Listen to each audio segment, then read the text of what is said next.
voici l'histoire de cette dame Lokele, Bangala Balimanga.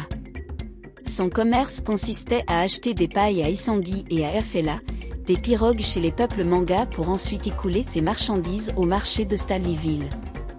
Elle faisait de même avec l'huile de palme achetée à Yanongé. Enfin, elle donnait également aux villageois qui visitaient du sucre, sel, etc., en échange des pointes d'ivoire qu'elle vendait aux Européens. Bangala put ainsi faire l'achat de son premier camion vers l'année 1947. Avec l'achat de ce moyen de transport, achat majeur à l'époque pour favoriser une large expansion de son activité, Bangala Balimanga diversifia son commerce.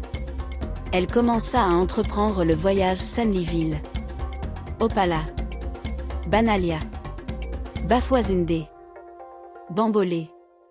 Bangala Balimanga, d'où elle revenait avec son véhicule chargé de bananes plantains, des huiles de palme et de poissons salés qu'elle écoulait à Stanleyville. Elle augmenta ainsi sa fortune, on dira d'elle qu'elle était très riche. Elle fut la première Congolaise à faire bâtir une chambre froide pour sa boucherie, la plus grande et la plus moderne à l'époque, à Stanleyville.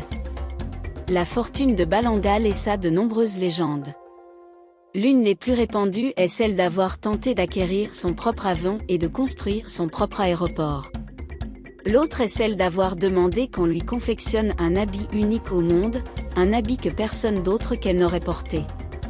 Après mûre réflexion, un tailleur de la place lui confectionna un ensemble cousu avec des sacs de farine.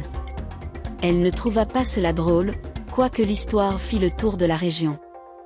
Bangala devint propriétaire de plusieurs biens, de plusieurs marchandises.